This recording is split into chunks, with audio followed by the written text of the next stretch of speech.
In the past few weeks in our country, there has been a lot of that cry of our young people who are being abducted.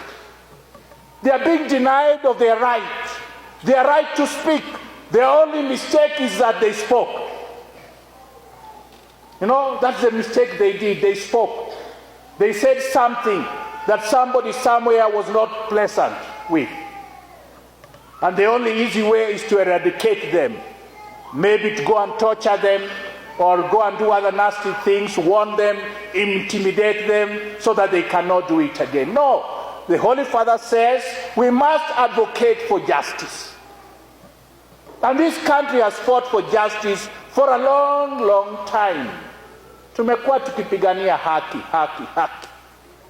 Hawa viongozi wetu wamekuja wakituonesha kwamba wataboresha hali ya maisha ya mwanadamu na mwananchi wa Kenya. Kumbe ni kasumba tu. True leadership is about listening. Listen to what the people are saying. Don't fear. What we are seeing is a lot of fear. And that fear brings intimidation. We cannot. This generation of the younger people have been educated differently. They have been educated to ask, why do we change our systems of education? We are sharpening this younger generation. They will ask you questions. But daddy hii ni nini? Daddy hii ni ya kufanyia nini? Yeah? So if they're asking us today in leadership, it can be government, it can be the church, that is the generation that we have brought up. So we should really be able to listen to them. The younger generation of the Gen Z has a right. Whatever they are talking about what is hurting them. They are talking about what they are feeling in their lives today. We are not giving them hope. That is a simple thing. We are not giving them hope.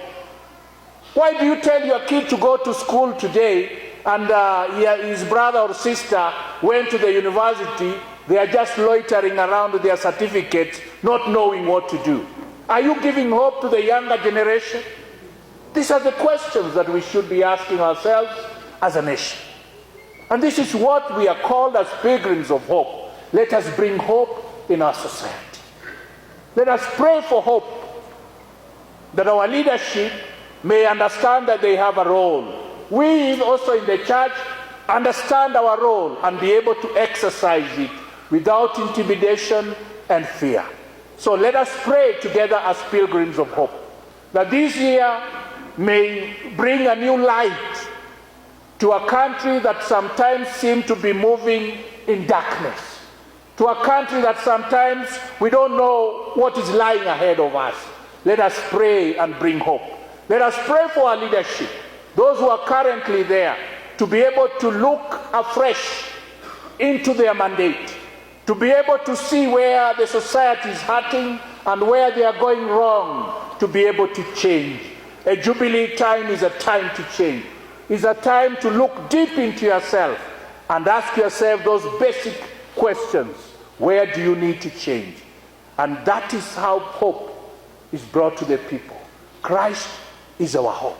And we still believe if we hold firm on him, he's going to guide us and is going to lead us into the true life, the life that Christ himself was sent by God the Father to bring to us. Today we are celebrating also Epiphany, where the Magi have brought their gifts to the child Jesus. Let us pray for that newness of life. There is no gift that God can give us other than Christ himself, who is going to bring that new hope into our lives. Let us embrace Christ, let us put on Christ, and let us live Christ today and forever. Tumsifu Yesu Kristo.